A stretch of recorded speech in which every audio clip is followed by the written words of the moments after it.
Thanks for staying with us. Foreign Affairs Minister Yusuf Tuga has defended President Bola Ahmed Tinubu's frequent trips abroad. He stated that they are vital for building global alliances and securing economic benefits. Tuga, speaking on television, argued that Tinubu's engagement with world leaders are essential for a new administration and have already yielded significant results, such as $2 billion in investments from Brazil. Addressing criticisms about the financial burden of these trips, Tuga dismissed claims that Nigeria lacks the funds, stating the benefits far outweigh the costs. He also argued that the expenses are minimal compared to the economic impact of subsidies and inefficiencies the president is addressing. Since assuming office in 2023, Tinubu has traveled to 19 countries and 32 occasions, including the US, UAE, India, France. While Tuga insists these trips are necessary for repositioning Nigeria globally, concerns persist about whether the financial strain is justifiable for a struggling economy. Our guest this morning is Comrade Mark Adebayo, National Spokesperson, Coalition of United Political Parties, C.U.P.P. Good morning and welcome to the program. Yeah, good morning, Nyamgul. How are you? Good morning, sir. Fine, we're fine. We're fine, given the circumstances. We will say we are very, very fine, because we maybe should be crying by now. But you see the statement by Tuga. A short while ago, he said the justifiable reason why we have no ambassadors is because we cannot fund these embassies abroad because we don't have money. The same Tuga has come out to say that we have money, that the president should even travel more. So I'd like to get your comment on this statement and all the issues around the traveling of the president. As he said, we've already gained $2 billion from Brazil. How true that is, I don't know. Well, thank you so much. You see, for the first time in the history of Nigeria, you see politicians, even big, so-called big politicians, it's no longer fashionable to be an ambassador of Nigeria in any foreign country. Because the country doesn't have the capacity to fund those embassies, and Nigerians now have to use Ghanaian embassies and some other African countries, South African embassies in some countries to take care of certain conciliary this thing. So, it's a shame. It's a shame. You don't have money to fund embassies, but you have money to throw around to.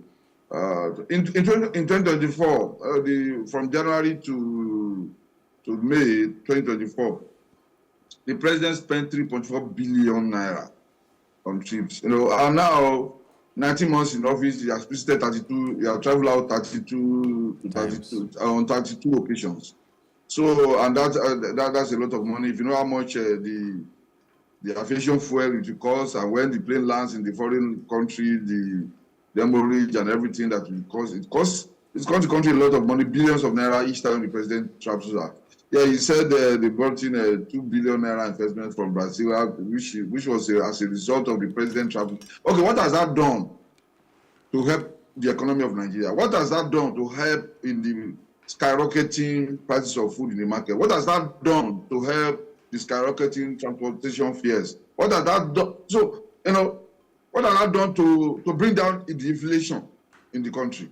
Those are the questions that are relevant to the regular Nigerian. It is not about whether your travel has brought investment. What's the impact on the economy of Nigeria? What's the impact on the security of Nigeria? The other day, 22 days ago, we lost 22 soldiers to terrorists. We lost 22 soldiers, many of them wounded, to terrorists. In what ways have the president's frequent trips abroad helped Nigeria in the area of security, in the area of economy, in the area of education, in the area of health, in the area of infrastructure?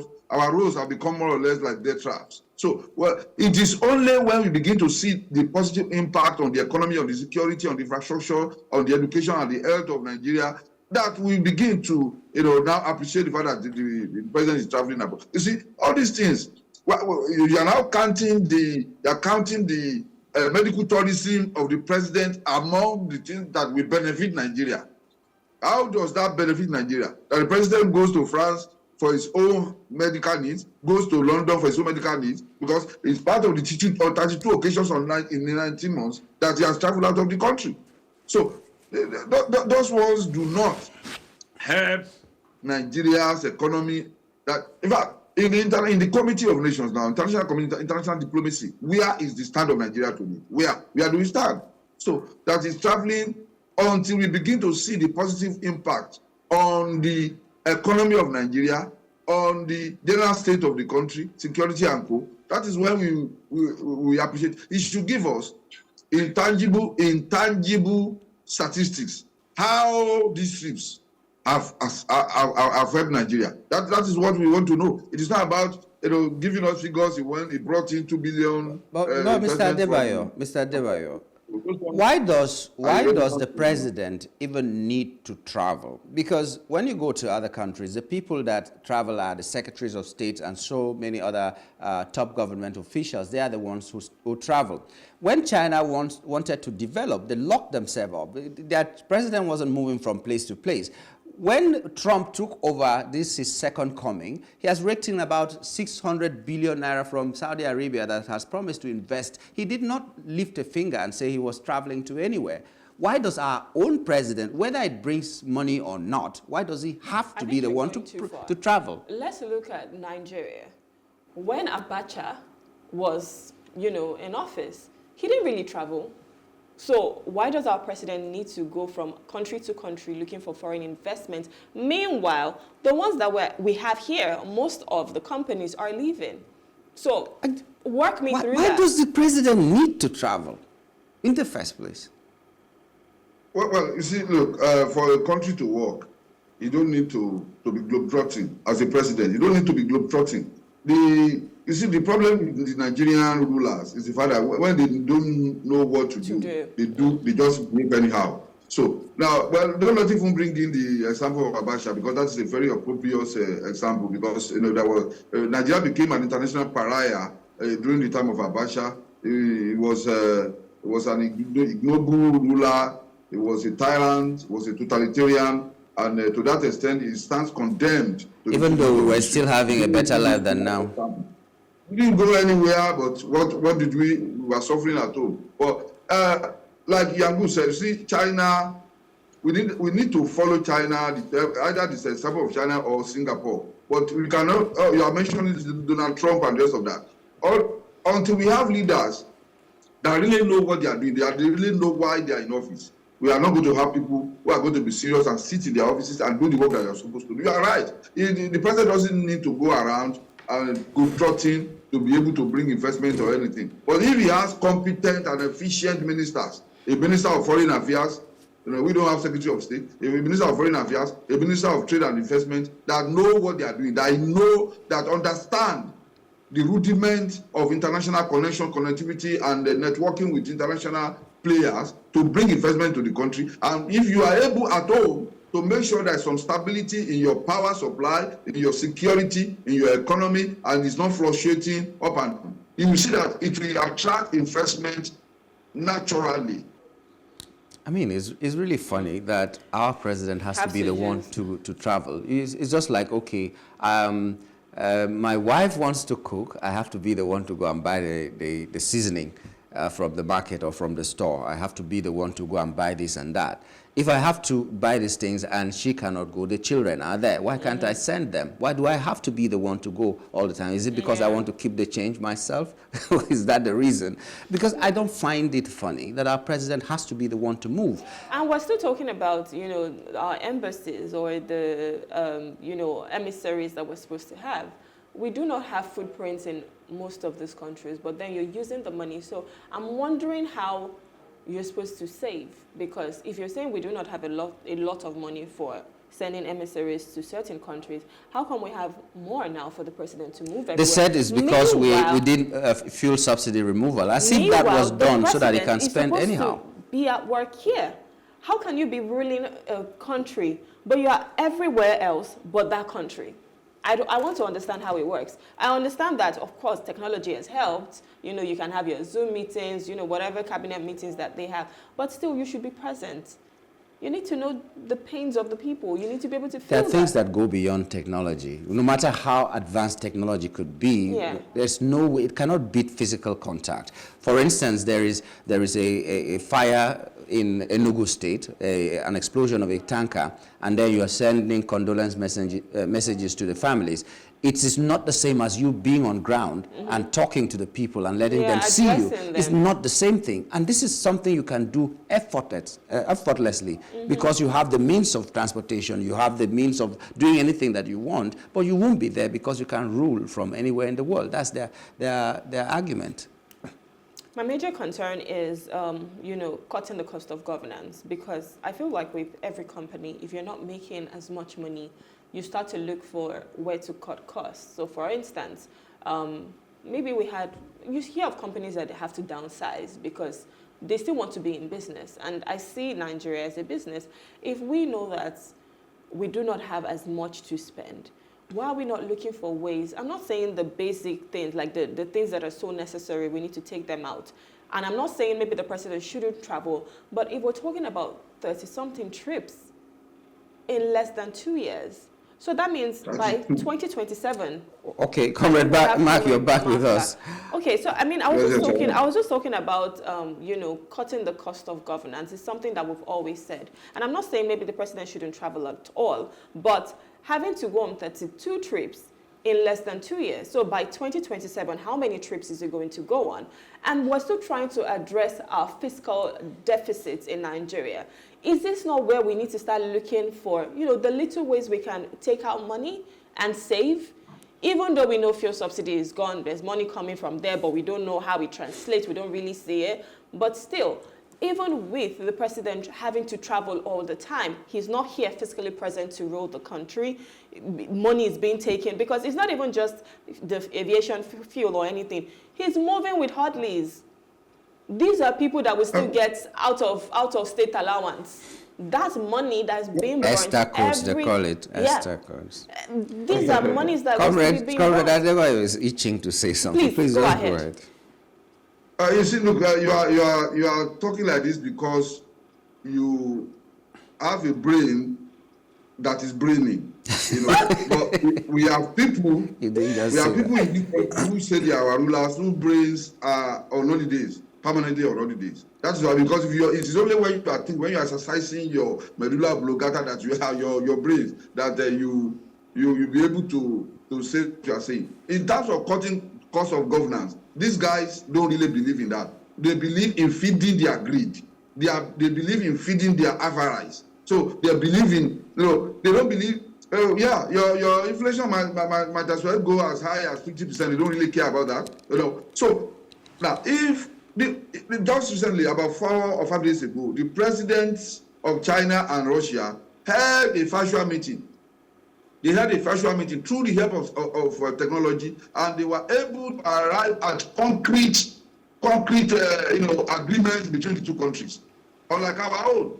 I think we're having issues with Comrade Mark's audio technology sometimes. And another thing is, apart from the fact of cutting costs, where I come from, a chief doesn't attend burials, a chief doesn't attend market, he doesn't go to market, a chief doesn't attend so many other occasions. The bottom line is, a chief should not appear everywhere. So that the day he comes, it's like, okay, something really important is happening.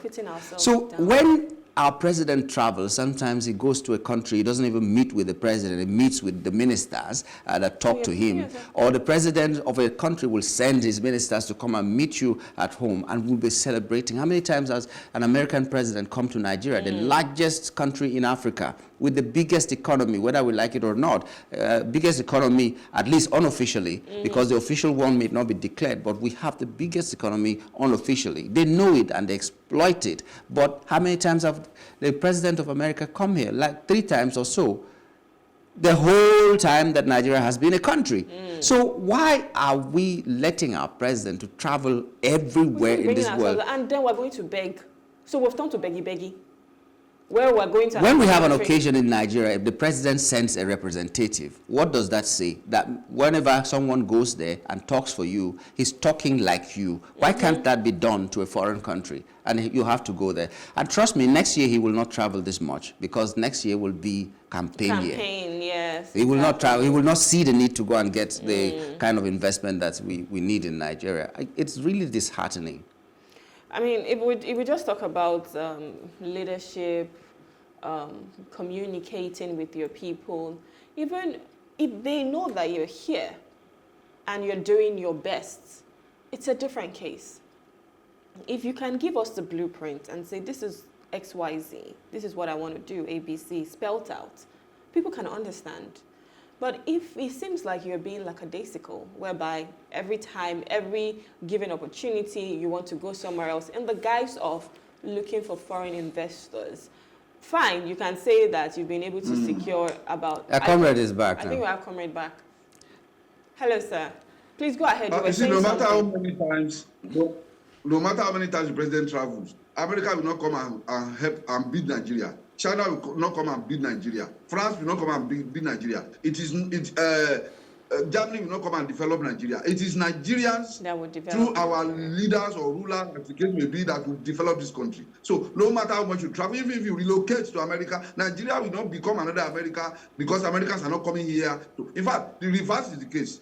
Among the professionals that are developing America today in the areas of sciences, artificial intelligence and co, Nigerians top the list of foreigners in that country that are developing, helping that economy. You understand? So what is, we have people that don't know their priorities, who have messed up their priorities. They don't understand the meaning of governance. They don't understand the meaning of staying at home and developing the economy and protecting their people. All they want to do is to be doing photo ops with other countries that are already successful. You understand? You need to go to Rwanda and see the Rwanda that came out of a fratricidal war, a ferocious war. That is the cleanest country in the whole of Africa. Even Rwanda here. You understand? So, you know, how many times have you seen, what's his name, live here, Kigali? But here, you say we are traveling. What has been the effect of all these frequent trips? America will not develop no matter how the president travels or connect with people. Now, it also goes to tell you how, okay, the president has been traveling and traveling. Nigeria is so low in the estimation of international community that Nigeria was not even invited to the inauguration of President Donald Trump.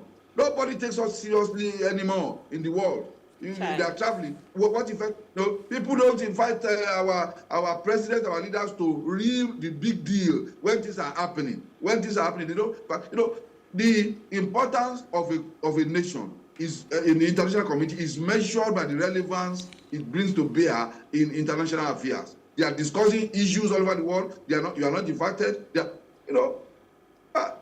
Can you imagine, for the 8 years of Obama, a black president, first black president, he didn't come to Nigeria, never visited Nigeria. He went to Ghana. You know, he visited Ghana. So how do you reconcile that? The fact that Buhari traveled and even Buhari stayed abroad for Jonathan and Buhari together. You needed to, you know, it's a shame. And then you say you are traveling. In America, we are whether you like it or not, America remains a world power, the leader of the world today. Now they are doing their presidential inauguration. You are not invited, and they are not sending their big guys. They are not sending them to this country. They are not sending them here. So I mean, so how do you now measure the effect of the traveling frequency of the president, other than that, just to satisfy self-avarice, self-abnegation, and the rest of that? That's what I see it to be. There is no direct until we begin to see any benefit. For now, there is no direct benefit linked to the frequent trips of the president. You are going to countries where they know that your embassy is not functioning. You are going to countries where they know that you don't have consular services for your own citizens. They have to go and beg other countries like Guinea and Ghana to be able to do whatever they want to do when it comes to consular services. So how would they take you seriously? You are absent in their country. Well, but most of the countries the president is going to, if you had ambassadors, you know, they will have taken care of business in that place. You know, again. So, but we don't have embassies. We don't have functional embassies. Even ambassadors are running back home. Even because people who are working in our embassies. Gone are the days when you are proud to be working in Nigerian embassy. Today, where there is no, in Malaysia, they had to be going out and be printing diplomatic materials in business centers. It's as bad as that. It's as bad as that. Well, I challenge the foreign to tell us to release a list of how many countries that Nigeria is represented by our ambassadors today, or where we have functional embassies all over the world. I can bet you they are not up to 20. They are not up to. Is that not a shame? So even your president carries his bedroom to go and be living there, they don't respect you because you don't even have the capacity to be represented in their countries. I mean, what I was talking about. All right, sir. At home, the economy is bad, security is parlous, everything is going wrong, and in those countries you don't have representation. You are not represented. Nigerians are suffering because there's nobody. But in many countries, before Nigerians travel, they better understand the countries they are going to, because you don't have anybody to come and help you if you run into trouble. You don't have anybody. Before you japa, you better understand the system of those countries. I understand that your country will not come to your rescue if you run into trouble. If anything happens. Okay, so quickly, how do we maintain, how do we maintain diplomacy or strike a balance? Because the president keeps traveling. Of course, I don't think everybody wants that. So how do we strike a balance between diplomacy, addressing domestic issues, because he's supposed to be here, but still, having that foreign or having that international presence, whereby we're still being revered, whereby we're still being, celebrated as the giant of Africa, whereby we can still play in the big leagues. So how do you think the president needs to address all of this together as a leader, as a ruler of Nigeria? Now, see, charity begins at home. If you run your country very well, if you develop your economy very well, the whole world will look for you. You are not going to be the one looking for the world. The world will look for you. Develop your economy. Let there be stability in your country. Let there be security in your country. Let there be power in your country. There is no power.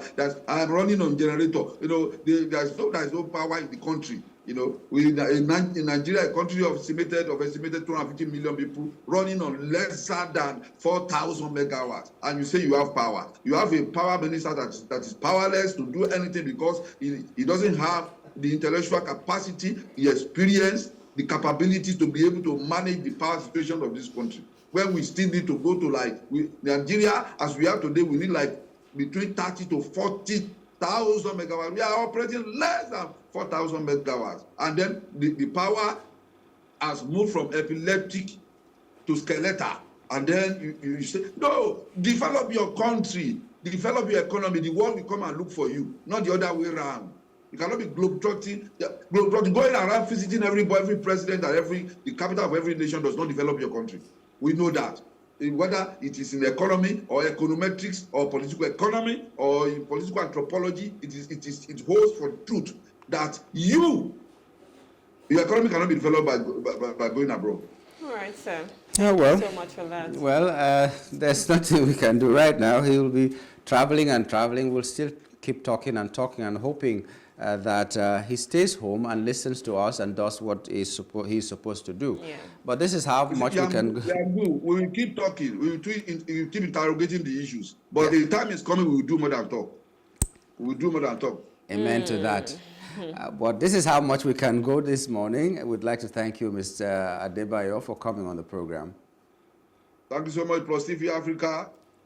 Thank you, sir. Have a wonderful day. You guys are doing wonderfully well. Well done. Thank you, sir. Thank you. We'll be talking with Comrade Mark Adebayo, the national spokesperson for the Coalition of United Political Parties, and we were looking at the statement by Minister Tuga, who said that Nigeria has money. Let the president keep traveling because it is bringing us dividends, and a lot of people are divided over that. But we'll take a short break, and when we return, we'll be looking at ASCSN threatened strike over unpaid arrears and welfare issues. Stay with us.